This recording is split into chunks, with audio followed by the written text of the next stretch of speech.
everybody. Just getting on Instagram. Hello, everybody. Give me 2 seconds. Just getting on here live. Checking connection. All right, here we go. Hello, everybody, and welcome to the PT on Ice Daily Show. My name is Christina Previtt. I am one of 2 lead faculty for modern management of the older adult.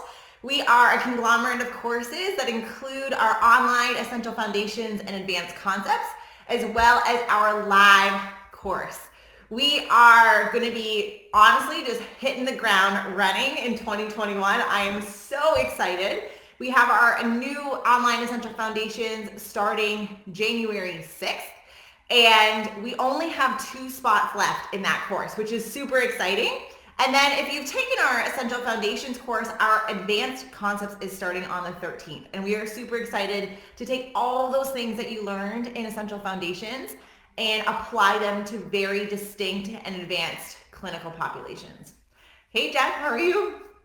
We also, as of yesterday, I think we have 16 live courses booked for 2021, which is super exciting, and I can't wait to get back on the road. 2020, it can be behind us. We just want it to be behind us so that we can really get the ball rolling for 2021.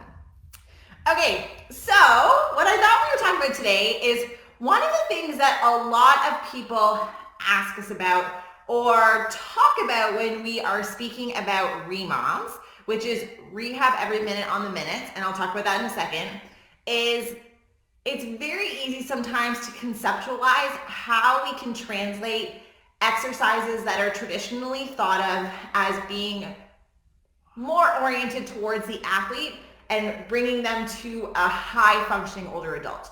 Community dwelling older adults, still very active, potentially coming into an outpatient orthopedic clinic with musculoskeletal pain. What can sometimes be harder to grasp, but what is really important because it's so needed, is how do we take those concepts and constructs and bring them into other geriatric settings where you're seeing clients who are a bit more lower level. And we are going to be talking about that today. So first off, when we're talking about measuring objective intensity, the things that we manipulate are often range of motion, load, tempo, and work to rest ratios. So these are 4 things that we can manipulate in any strength and conditioning program, in any physical therapy program, to try to create that stimulus of progressive overload in order to drive change to increase physical function or decrease, hi, I'm doing great, how are you? Just seeing everybody on Instagram, to drive physiological changes. And we want to make sure that we are applying an appropriate stimulus, or essentially our programs can be not as useful or as they're not going to drive the changes that we want to drive. So what do we use? We talk about in all of our MMOA courses about ways that we can use those big compound lifts like floor transfers, overhead pressing, squats, deadlifts, and translate them into an older adult population. And things like the squat are easy to kind of conceptualize maybe as sit to stands with different amounts of assist. But some things like floor transfers and different core exercises may be a bit more challenging. So today we're going to take 3 exercises. I'm going to talk about the squat, the deadlift, and the plank. And so when we take these 3 exercises, we're going to put them into a rEMOM, or a way that you can put it into your course of care. Thank you so much, Angie, for tagging everybody. I love it. We're going to take those exercises, put them into a rEMOM, and then we're going to take that exact same rEMOM and translate it into different settings. So I'm going to try and get on the whiteboard. This might, if you're listening to the podcast, I'm going to explain this as I go. If you're on Facebook, it's going to be right side up. Yep, and if you're on Instagram, it's going to be backwards. But we're going to try and see how we do. So, ways that we can do this. So if I have a person who's coming in who is doing fairly well, so in general is community dwelling older adult, potentially coming with musculoskeletal pain. Hi Dustin. And we are going to want to put a squat, a hinge, and a deadlift or on a plank rather, into their program. So let's say we're gonna do those 3 movements. We wanna do 3 sets. So let's go with that 3x10 type of exercise prescription. A way for us to be able to manipulate work to rest ratio is by using a REMOM. So instead of saying that we're gonna do 3 sets of X number of reps, we can do a REMOM of 9 minutes, where the first minute we're gonna do a squat variation, the second minute we're gonna do a hinge variation, and the third minute we're gonna do a plank variation, which is a sneaky way of also working on floor transfers.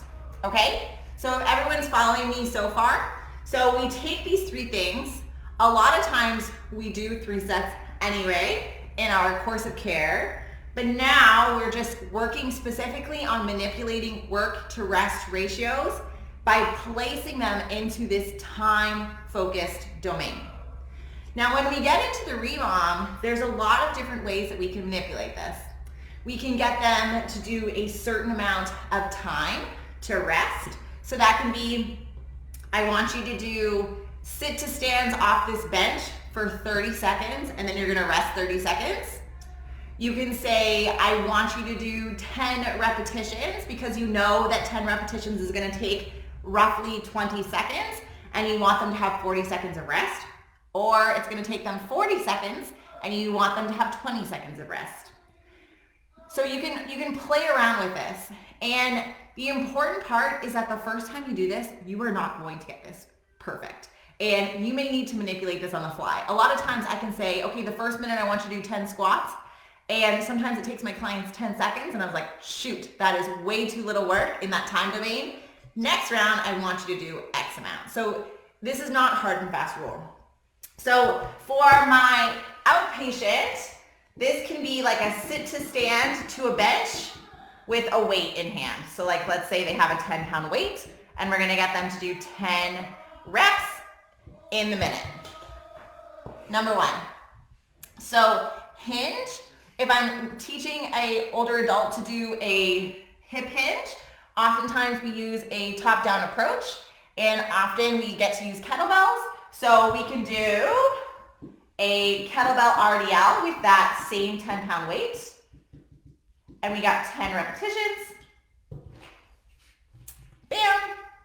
And let's say that we, on the first time, can get them to do planks on their knees.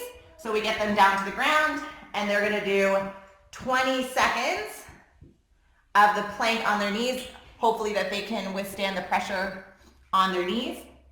And we get them to go around for 9 minutes. So now that's 3 sets of 10, 3 sets of 10, and 3 sets of 20-second planks. But it's a little bit more engaging because you're getting your client to watch the clock.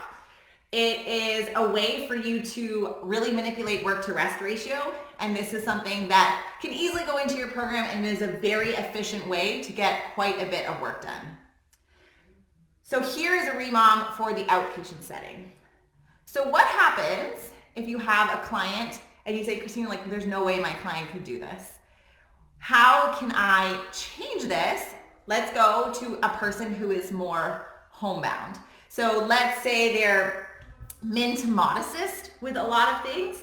How can we manipulate this in order for them to be able to complete this exercise? So we're gonna keep the squat, the deadlift, and the plank. And how are we going to change this?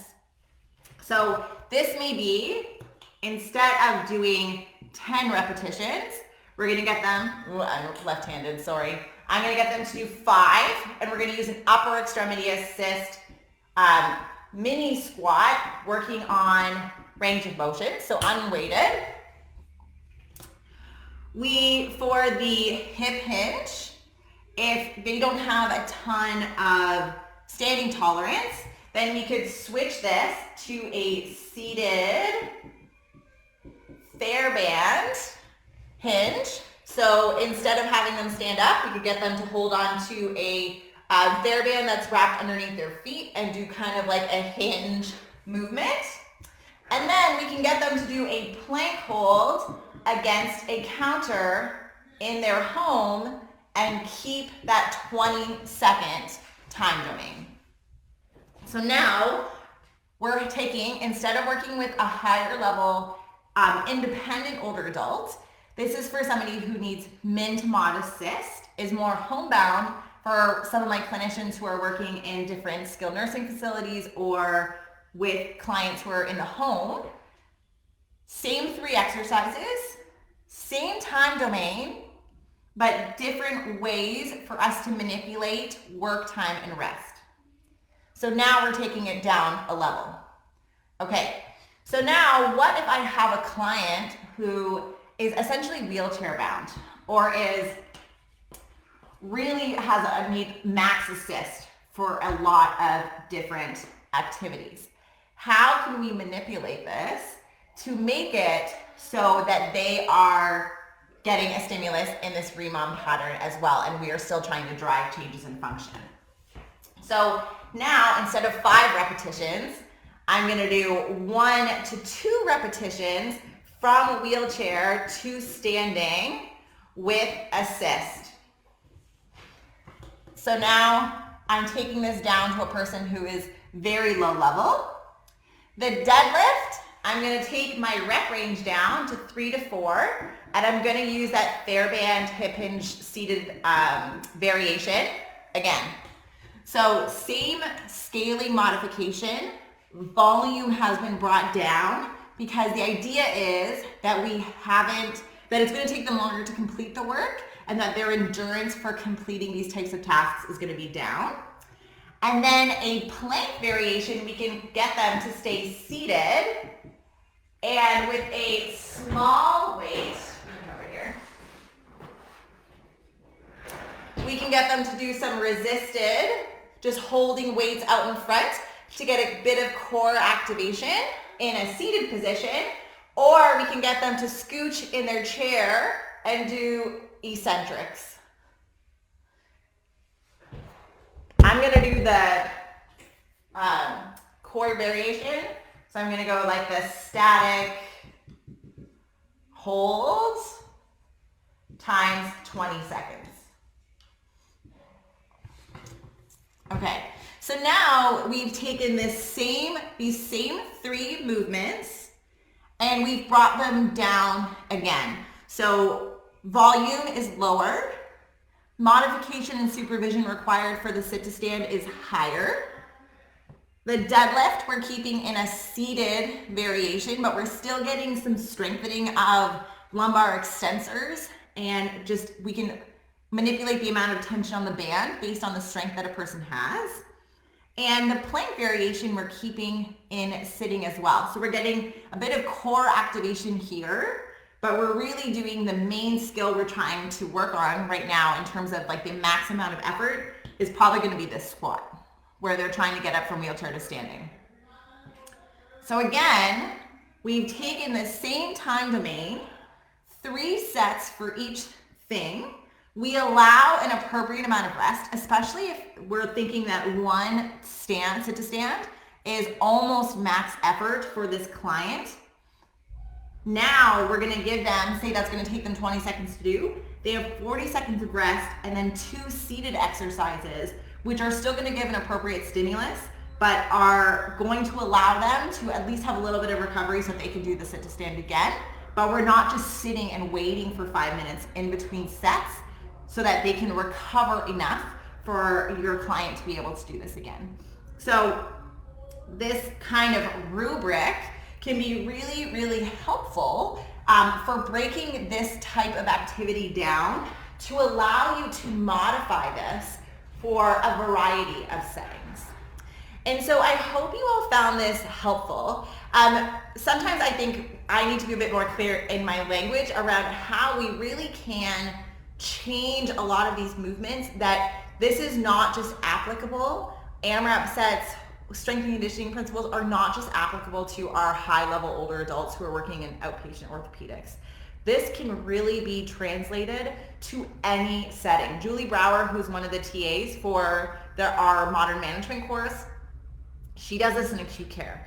Alex Germano, who is working in a home care setting, billing Part B, she does this in home health.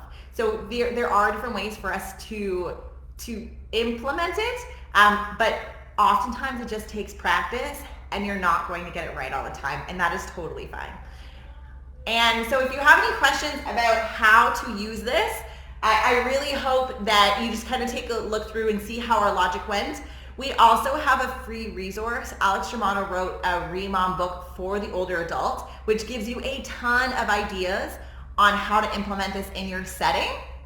And I'm going to challenge you to try and put one REMOM into your program today, not even this week, today, because most people are off on the 31st and 1st. So try and do it today with one of your clients and comment below and let me know how it goes. If you are interested in any of our course offerings, we start 2021. We only have 2 spots left for Essential Foundations. We only have a couple spots left for Advanced Concepts. We have a ton of live courses coming, so I hope that I get to interact with you all in 2021. Thank you so much, Jeff. That is so kind of you. And I hope that we can keep this conversation rolling. So have a wonderful couple days of 2020, and let's go to 2021. Bye. Hey, thanks for tuning in to the PT on Ice Daily Show. If you enjoyed this content, head on over to iTunes and leave us a review. And be sure to check us out on Facebook and Instagram at the Institute of Clinical Excellence. If you're interested in getting plugged into more ICE content on a weekly basis while earning CEUs from home, check out our virtual ICE online mentorship program at ptonice.com. While you're there, sign up for our Hump Day Hustling newsletter for a free email every Wednesday morning with our top 5 research articles and social media posts that we think are worth reading. Head over to ptonice.com and scroll to the bottom of the page to sign up.